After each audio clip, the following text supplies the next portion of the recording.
It is going to be a historic day అండి. ఈరోజు మహిళా రిజర్వేషన్ బిల్ కనుక పాస్ విపక్షాలు ఏ ఇబ్బంది పెట్టకుండా పాస్ ఆన్ అయితే గనక ఇది నిజంగా చరిత్రలో మర్చిపోలేని రోజు అవుతుంది.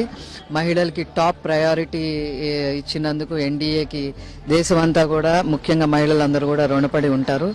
ఎప్పటి నుంచో కళ నిజంగా ఉమెన్ రిజర్వేషన్ బిల్ అనేది రావటం. ఎందుకంటే ఉమెన్లో అంటే స్త్రీలో ఉన్న శక్తిని ఈ రోజు గుర్తించడమే కాకుండా దానికి సార్థకత కల్పించే దిశగా ఈ రోజు నరేంద్ర మోడీ గారు ముందుకెళ్లే పరిస్థితి, ఎన్డీఏ గవర్నమెంట్ ముందుకెళ్లే పరిస్థితి. జెండర్ ఈక్వాలిటీ అన్నది ఇంచుమించుగా 1986 లోనే గౌరవ నందమూరి తారక రామారావు గారు ఆ రోజు ఆస్తిలో సమాన వాటా హక్కు కల్పించడంతోనే స్టార్ట్ అయింది. అంటే తొలిసారిగా స్త్రీ శక్తిని బయటకు తీసుకొచ్చింది తెలుగుదేశం పార్టీ అని చెప్పడానికి, ఆ తెలుగుదేశం పార్టీలో ఒక కార్యకర్తగా ఈ రోజు ఒక పాలిట్ బ్యూరో మెంబర్ గా ఉండడం అనేది నా పూర్వజన్మ సుకృతం, ఒక అదృష్టం కింద కూడా నేను భావిస్తున్నాను.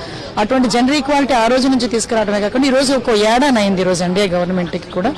స్థానికంగా పనిచేసి చట్టసభల్లోని పబ్లిక్ పాలసీ మేకింగ్ లోని ఉన్నారు, పాలసీ మేకింగ్ లో ఉంటే ఇంకా బాగుంటుంది. అవన్నీ దృష్టిలో పెట్టుకొని ఈ రోజు మేము టీం కూడా వచ్చింది. చంద్రబాబు నాయుడు గారి ఆదేశాల మీదకి మేము 33 పీపుల్ మనం వచ్చామండి. 3 మంత్రులు, ఎమ్మెల్యేలు, ఎమ్మెల్సీలు, అలాగే కార్పొరేషన్ ఎవరైతే చైర్పర్సన్స్ ఉన్నారో అందరం వచ్చాము. ఆమోదం కల్పిస్తాము, సాలిడారిటీ తెలుపుతాం.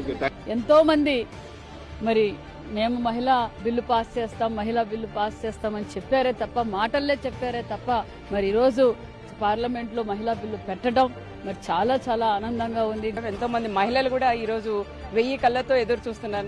ఎంపీలు ఏ విధంగా మాట్లాడతారు, ఏ విధంగా ఫైట్ చేస్తారు అనేది కూడా ఈ రోజు చూస్తున్నారు. తప్పకుండా మహిళా బిల్లు పాస్ అవుతుంది. మాకు ఇచ్చింది మేము సద్వినియోగం చేసుకుంటాం.